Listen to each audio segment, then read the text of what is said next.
I inherited a mess. It's a mess. At home and abroad, a mess. Right now at 4, impromptu news conference. President Donald Trump calls out the Democrats, the media, and more, all ahead of naming his new Secretary of Labor. And snowmobile dangers. New numbers shed light on how many snowmobilers died so far this year. We'll tell you what's behind the increase. It's the sense of normalizing and comfort. Just like some kids bring blankets from home, but many do not. Many are here after an emergency. And warm up Western New York. How many blankets are being donated to children in need this winter? From the station with the most local news, this is News 4 at 4. We begin at 4 with new details about 2 recent raids by Border Patrol agents. They led to the arrest of 30 people in the U.S. illegally. The first raid happened in Hamburg. The most recent was yesterday on Grand Island. Good afternoon. Thanks so much for joining us. In your top 4 at 4, 7 people have been detained following the second raid. Border Patrol agents took 7 men into custody on Grand Island. We're learning 5 are from Mexico and 2 are from Honduras. Take a look at this photo showing agents arresting 2 people inside a Rite Aid. A spokesperson says agents got a tip about illegal immigrants on Long Road. Agents later saw 2 vans full of people at a restaurant. 2 men ran inside the Rite Aid when they tried to stop them. One of the men is arrested is a convicted sex offender who had been deported before. This afternoon, we have learned that 23 men arrested during Monday's raid in Hamburg worked at the condo construction site off Southwestern Boulevard near Howard. They were arrested outside the 7-Eleven store, which is less than a half-mile away from the construction site. The site is owned by DGA Builders out of Rochester. Agents first told us the raid happened after they spotted something suspicious. But today we learned the raid was based on specific information from previous cases. News 4's Dave Graber is following the latest developments. He'll have an update at 5 o'clock. Felony charges have been dropped against a man charged with casting a ballot in the wrong jurisdiction. Russ Thompson was facing a felony charge and 4 years in prison after officials say he moved from Grand Island to Niagara Falls but kept voting on Grand Island. Today's charges were dropped to a misdemeanor. Erie County District Attorney John Flynn says it's a better fit for the crime. The distinction between the felony and misdemeanor is whether or not Mr. Thompson had the intent to defraud. That's the crux of this whole case. I'm thankful that the new DA, Mr. Flynn, took the politics out of this and saw it for what it was, purely a political hit. Thompson is no longer facing any jail time. He'll be sentenced May 3rd. We're told he'll likely get 3 years probation. An update on 2 snowmobilers who went missing on Lake Kinesis.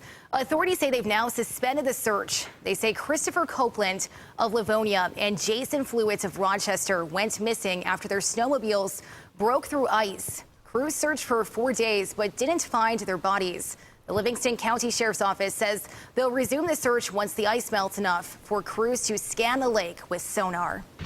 The men are 2 of many killed in snowmobile accidents this year. 10 people have died snowmobiling on lakes in the Northeast this winter.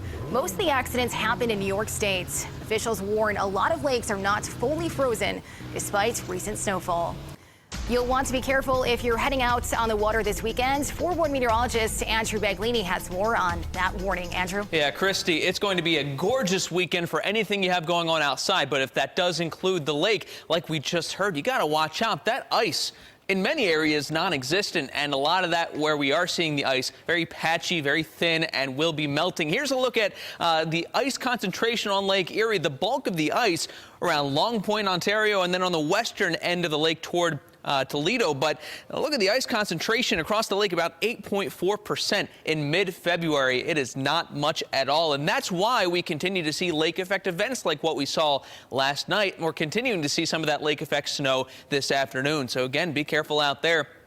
Lake snow showers for south of the city continue, mainly in the western southern tier. They're beginning to taper off, though not much more than another inch or two this evening. But that activity continues to wind down tonight. The evening commute should be fine here around the metro area. Otherwise, overnight we quiet things down. That breeze calms back a little bit as well, and we'll start to see those clouds fading by the time we wake up tomorrow morning with some sunshine back. This is going to be the beginning of a quiet and warmer weather pattern heading into the weekend. That sunshine tomorrow, not a bad way to end the work week. Here's a look at the temperatures, though still below freezing all across western New York. It is pretty chilly out there for sure, but as we head overnight, it will be one more cold night. We'll wake up to that tomorrow morning with temperatures in the upper teens. Tomorrow, with that sunshine, back above freezing, and we're going to stay above freezing heading into the upcoming weekend. And look at what the temperatures do, skyrocketing well into the 40s and many spots away from the lakeshore, even into the 50s. So almost spring-like weekend ahead for us. Early snow to the south will taper off in the next few hours.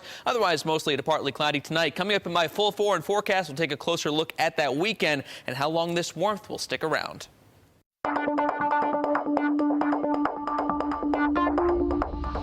Across the nation, crews are working to lower the water level in Lake Oroville in Northern California.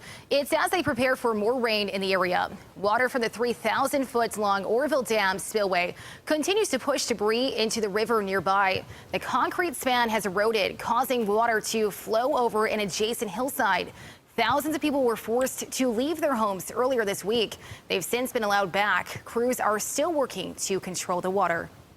Sure, we got crews working 24 hours a day out on the emergency spillway. They're placing large rocks, gravel, and aggregate in there, and then sealing that in with a slurry mixture of cement to stop further erosion in that area. Storms are predicted over the weekend. A flash flood watch is in effect until Sunday. The nominee for Secretary of the Department of Labor will be Mr. Alex Acosta. President Donald Trump held a surprise press conference this afternoon to announce his pick for Labor Secretary. Alexander Acosta has been named the nominee. It's one day after Andy Puzder withdrew his nomination. The announcement was far from the focus of the news conference. The president took aim at Democrats, saying he, quote, inherited a mess when he was elected. He also called out the media, calling them dishonest and fake for reporting on criminal leaks. Craig Boswell is at the White House with reaction. President Trump attempted damage control at an afternoon news conference in the wake of staff shakeups and sagging approval numbers. This administration is running like a fine-tuned machine. The president recited a list of his administration's accomplishments. We've withdrawn from the job-killing disaster known as Trans-Pacific Partnership. We've directed the elimination of regulations. We've imposed a hiring freeze on non-essential federal workers. We've stood up for the men and women of law enforcement and are now in the process of beginning to build a promised wall. And Mr. Trump blamed his predecessor. I inherited a mess. It's a mess. And the media. I've never seen more dishonest media than, frankly, the political media. The president singled out news networks by name, calling some good, others bad, and repeatedly interrupted reporters. He said he was having a good time. Mr. Trump also defended ousted National Security Advisor Michael Flynn, who was forced to resign after misleading Vice President Pence over his dealings with Russia. The president called it fake news. The leaks are absolutely real. The news is fake. The president did announce a new nominee for Labor Secretary, Alexander Acosta, and said to expect a new executive order next week to essentially replace the suspended travel ban. Craig Boswell, CBS News, the White House. Across the country, immigration activists are hoping to hit Washington policymakers with a strong message. Lawmakers heading out for lunch could find their favorite restaurants closed today.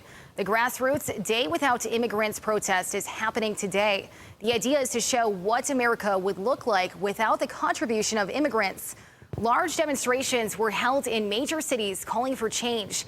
Immigration has been a hot topic after President Donald Trump took office and issued a controversial travel ban. It affects people from 7 Muslim-majority nations.